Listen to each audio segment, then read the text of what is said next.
The first time Elliott Smith heard the bagpipes, he was transfixed. A 5-year-old attending the Highland Games in Lincoln, moved by the emphatic continuous notes. My parents basically said I hung my head out the window all night long listening to bagpipes. Now 30, Elliott is an award-winning piper who's played all over the world. The boy from Concord performed with the legendary Irish band, the Chieftains. It was nerve-wracking, but it was a blast. Those guys are world-class musicians who've been around for decades. It was really cool to play a couple of sets with them. He's toured with the American Rogues, a world-famous Celtic rock band, and jammed on stage in New York City with Kevin McKidd, a star from ABC's hit Grey's Anatomy. He jumped up on stage, and a super great guy, very humble, and certainly a talented musician, a guitar player and vocalist.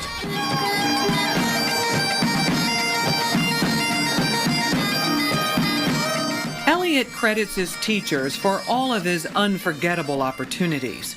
A student of renowned pipers Leslie and Gordon Webster at age 10. I was lucky and very fortunate. Bagpipes are not an instrument that are easily self-taught, like the guitar or something, so having really phenomenal instruction early on from Leslie and Gordon was key, and it exposed me to a very high caliber of playing. Gordon Webster was the former personal piper for Queen Elizabeth. He took Elliott to England to meet the Queen's current piper. He gave us like the behind-the-scenes tour of Buckingham Palace and brought us to all these wonderful places that most people didn't have access to, and got to meet some of the world's best pipers at that point over in Glasgow, and that really solidified my passion for the music. Elliott went on to compete at Highland Games throughout the U.S. and in Scotland, which is considered the Olympics for bagpipers, rising through the ranks to become one of the top amateur players. Music is just patterns of pulses that are repeated. So I had a knack for memorizing and replicating musical patterns. He had to up his game for each level of competition. So you have to not only know those, 12 or 18 tunes, but you have to be able to mix or match them in any order. So it becomes a mental exercise. So you have to demonstrate that in order to progress. You also have to manage your environment. As a wood instrument, weather can impact play. They're basically a living organism with all the wood, so if you move from sun to shade, if you change altitude or pressure, if a wind picks up, if you move from grass that's retaining some humidity to pavement, it'll change the sound and the tuning of the instrument. Outside of competitions, you most often hear bagpipes at weddings and funerals. History shows the Irish and the Scots both adopted the bagpipes in their culture centuries ago.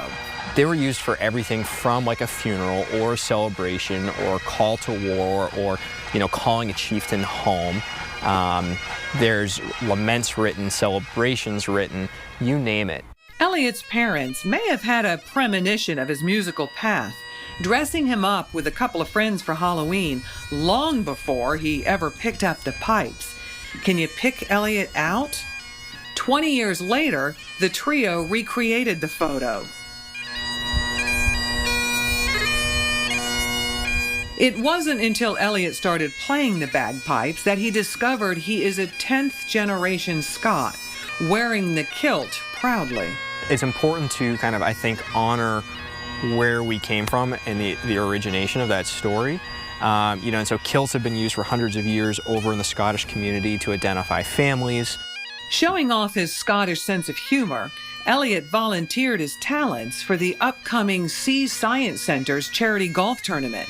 The raffle winner can assign him to play the bagpipes anywhere on the golf course, even to taunt opposing players as they try to sink a putt. Well, I think I'd probably try to make sure that my bagpipe was out of tune for one, because like a well-tuned bagpipe for me is pleasant to listen to. An out-of-tune bagpipe is like listening to a screaming cat. Elliott studied music performance and finance in college, so now, by day, he works as a loan officer, and his free time he spends competing and playing at the professional level. He's also passing on his passion for bagpiping to the next generation, teaching at NH Scott, a non-profit that runs the New Hampshire Highland Games. For me, one of the best things about playing was I was exposed at a very young age to a lot of different cultures, to the opportunity to travel, and you'll be playing in a pipe band and you'll be standing next to someone who's an accomplished attorney or a doctor or someone who's, school janitor.